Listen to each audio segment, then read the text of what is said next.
বাংলাদেশের সাবেক প্রধানমন্ত্রী ও বিএনপি চেয়ারপারসন বেগম খালেদা জিয়ার মৃত্যুকে গভীর শোক ও সমবেদনা জানিয়েছেন চীনের প্রধানমন্ত্রী লি কিয়াং। একই সঙ্গে চীন বাংলাদেশের দীর্ঘদিনের বন্ধুত্বপূর্ণ সম্পর্ক আরও এগিয়ে নেওয়ার অঙ্গীকার পুনর্ব্যক্ত করেছেন তিনি। মঙ্গলবার প্রধান উপদেষ্টা অধ্যাপক মোহাম্মদ ইউনূসের কাছে পাঠানো এক শোক বার্তায় তিনি একথা বলেন। তার পাঠানো চিঠির একটি কপি নিজেদের ফেসবুক পেজে প্রকাশ করেছে ঢাকাস্থ চীনা দূতাবাস। শোকবার্তায় লি কিয়াং বলেন, বেগম খালেদা জিয়া ছিলেন বাংলাদেশের একজন প্রবীণ রাজনীতিক এবং চীনা জনগণের একজন পুরনো বন্ধু। তার প্রধানমন্ত্রিত্বকালে চীন এবং বাংলাদেশের মধ্যে দীর্ঘমেয়াদী বন্ধুত্ব, সমতা ও পারস্পরিক কল্যাণের ভিত্তিতে সমন্বিত সহযোগিতামূলক অংশীদারত্ব প্রতিষ্ঠিত হয়, যা দ্বিপক্ষীয় সম্পর্কের উল্লেখযোগ্য অগ্রগতিতে ভূমিকা রেখেছে।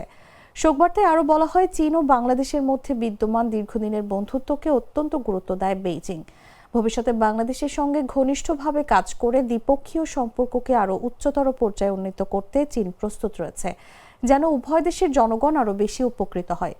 এছাড়া বাংলাদেশের সাবেক প্রধানমন্ত্রী ও বিএনপি চেয়ারপারসন খালেদা জিয়ার মৃত্যুতে গভীর শোক প্রকাশ করেছেন ভারতের প্রধানমন্ত্রী নরেন্দ্র মোদী। তিনি খালেদা জিয়ার পরিবার এবং বাংলাদেশের জনগণের প্রতি আন্তরিক সমবেদনা জানিয়েছেন। মঙ্গলবার এক্সে দেয়া এক পোস্টে এই শোক জানান নরেন্দ্র মোদী।